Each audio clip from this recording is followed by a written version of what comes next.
I think if there was allegations that someone was engaging in sexual misconduct, but a popular speaker, I think that person ought to be not allowed to be platformed at a university because of what's going on with the rest of their life. From allegations? Allegations. Allegations of something outside of what they're saying going to their personal character disqualifies from platforming? Yes, that is what I'm saying.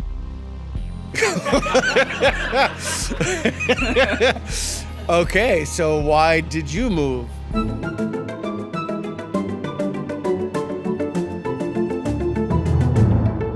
All right, son, where are we today?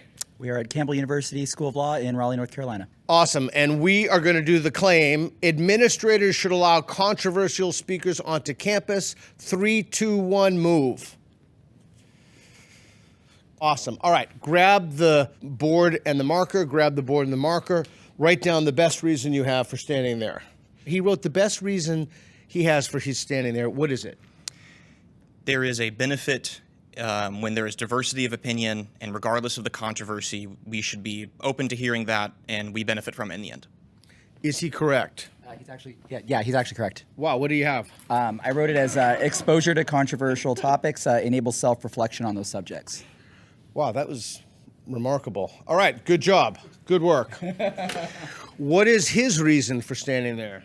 I'm going to say that there are some speakers that bring with them inherent danger and, as to the reaction to who they are, what they might say, and that might put the campus community at risk. You mean like someone could throw a hand grenade in there and like a physical risk? Yes. Okay. Is he correct? No. Okay. Guess again. Yeah, I'm actually not sure after. Okay, I don't know is always good. All right, you know your job. So it's not because that they could pose some sort of like physical risk in the sense that they'll cause calamity on campus, but the reason why I think you're there is because, yeah, there are some speakers, let's take Charlie Kirk, for instance. He had a lot of political ideas, but they were grounded in some sort of truth, at least depending on who you ask. But here, there are some people that you just shouldn't let on because they're not contributing to the mission of a school. They're just being inflammatory for inflammatory's sake. Yes or no? No, and that was such a good point. I'm going to move over one. You've added to my reasoning.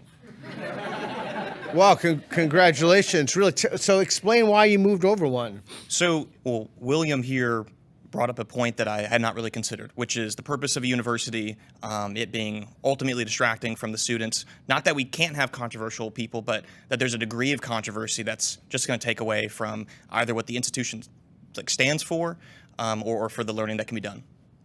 Interesting. Okay, read them your points. So I said that there is a degree of controversy, including people who are currently in litigation or in criminal proceedings, warranting non-platforming. I think if someone's currently in the heat of an issue where facts are not all resolved, I don't think that the universities or any place ought to platform them before there is a better understanding of the situation. Interesting. Okay. Did you understand not agree with it, but did you understand his reasoning? As I understand it, there are certain topics that shouldn't be platformed until there's clarification on the subject. Is that correct? Not specific topics, but people engaging in topics where the facts are not all yet resolved. Yeah. Can you think of a contemporary example that we would know? Like, I'm thinking about examples. So rather than me giving can you give us some? I think if there was allegations that someone was engaging in sexual misconduct, but a popular speaker, I think that person ought to be not allowed to be platformed at a university because of what's going on with the rest of their life. From allegations? Allegations. I had to think about that one too. Yeah. Think about that too. I just want to make sure I'm understanding, though. Yeah. Allegations of something outside of what they're saying going to their personal character disqualifies from platforming? Yes, that is what I'm saying.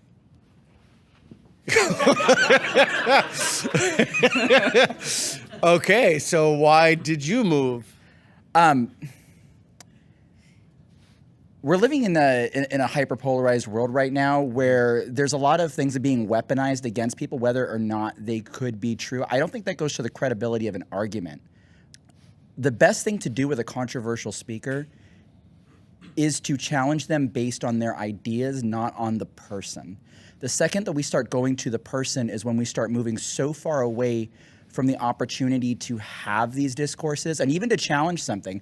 I mean, there's people out there that, just say the absolute worst things imaginable, and they're probably also terrible people, but you don't go after their character, you go after their ideas. And that is kind of what we're missing, I think, in civil discourse today. Did you want to comment on that?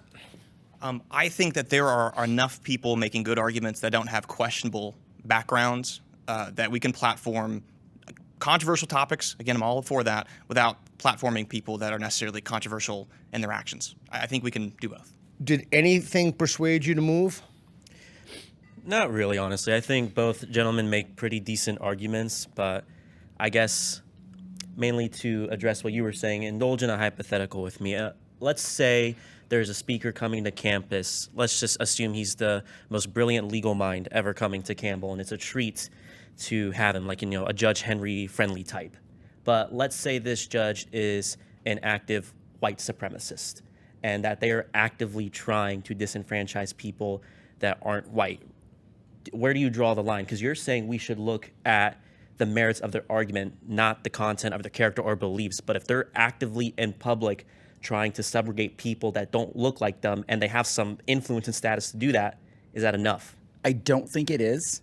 And the reason that I don't think it is, so if this person, if this person's going to, come and present a topic that's, say on something completely uncontroversial, like Rule 56 of Federal Rules of Civil Procedure, and that's where he stays, then yeah, that's boring and nerdy, and we're all going to wonder why we're even at that talk in the first place. But he's not getting to those more controversial. Now, if he starts coming in with, litigants that come before judges should be judged based on their race, national origin, religion, then you can you can still challenge those things.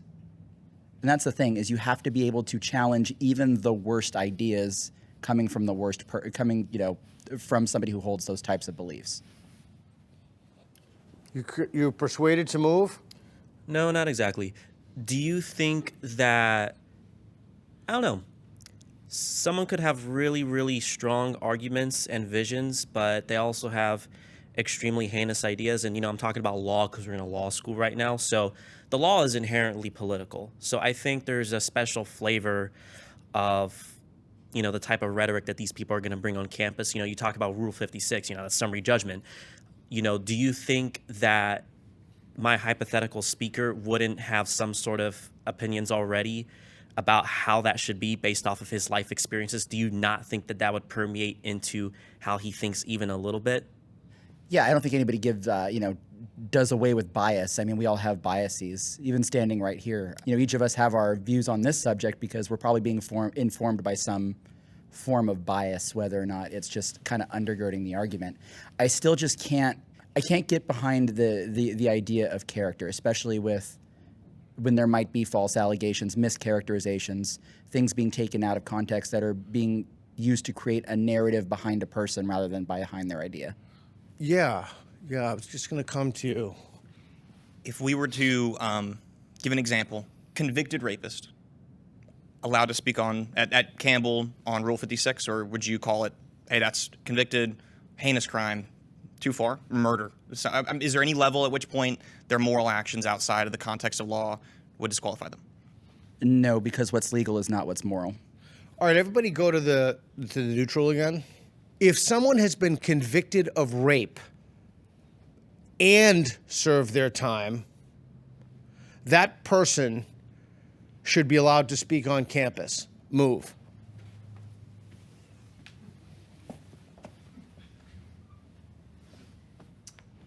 Absolutely disagree. Tell them why. I think this would be the most heinous of examples. If I think that certain lesser moral actions would prevent someone from speaking on campus, I think surely this has to continue. This would be the craziest extreme. And I think certain moral things can disqualify you. We see it in the legal system too. People who have felonies can't vote. And this would just be a continuation of consequences after serving time. I guess we're at the point that, obviously we're talking about probably the single most heinous crime that is recognized in the American legal system, hopefully in the Western world. But on the other side of that, somebody's done their prison sentence, and I mean, we don't need to get into the idea of, recidivism and if they've actually been reformed or not, but a total removal from society, I don't think is still a good idea. I think they should still have the opportunity to stand up and to have to defend themselves, to be challenged based on what they're saying rather than what their character is. Is there anything that one could be convicted of? Let's say that someone was convicted of, I don't even know, something truly heinous, like beheading babies or something, and then they got off on a technicality. Should that person be allowed to speak on campus? I think I would probably draw the line at somebody advocating for legalizing the sexual abuse of children. I think that person should not be allowed to speak on campus. Oh, interesting. So there are lines for you. Yes, but it goes more to the idea. Okay. The idea that we would ever, as a society, put children at risk, that should be something that is not allowed on campus. So Questions for either one? not so much questions, but observations. Okay. So I see the merit in both sides.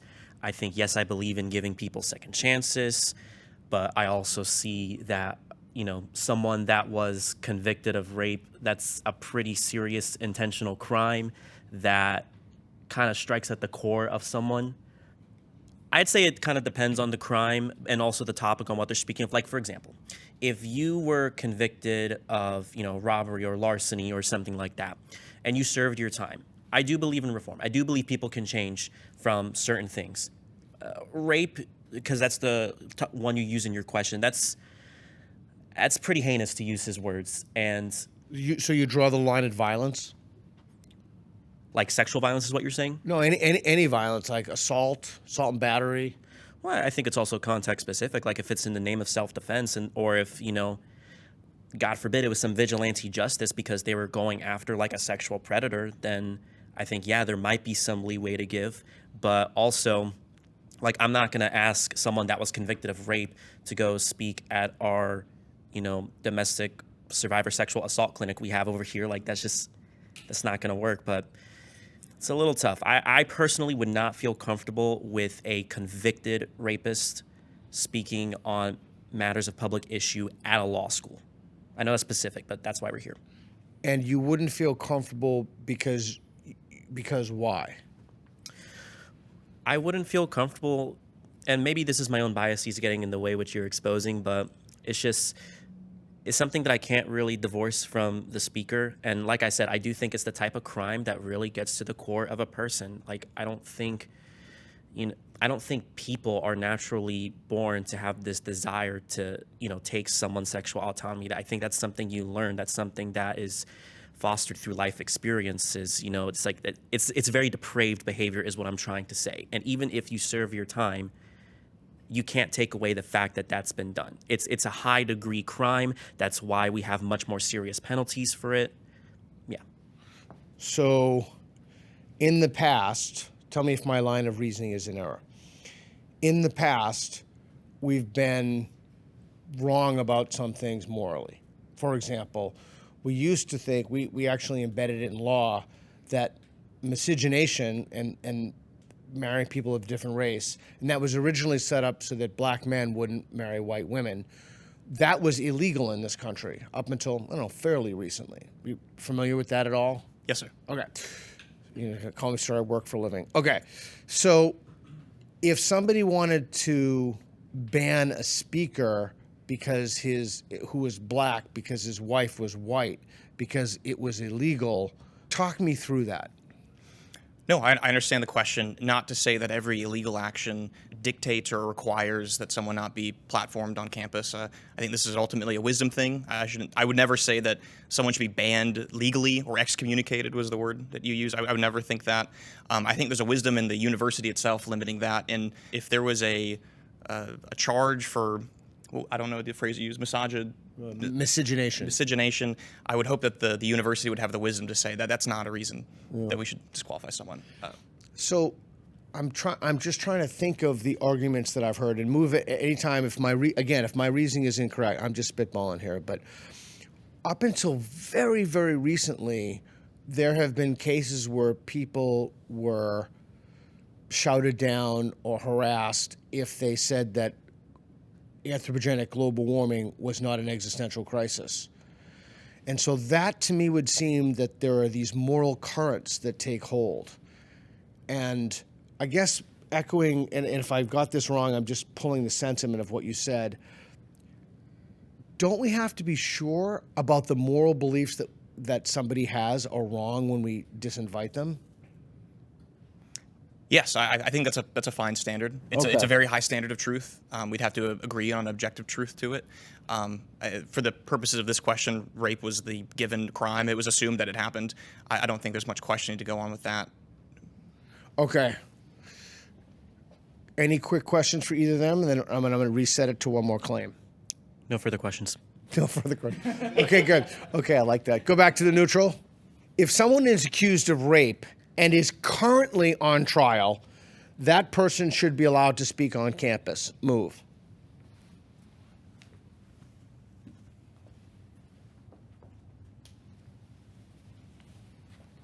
Awesome. I would love to do more, but we're out of time. Thank you all so much. Thank you very much. That was a great job. Hey, did you know only half of you watching are subscribed? If you're enjoying the content, hit the subscribe button to keep the videos coming. Thanks.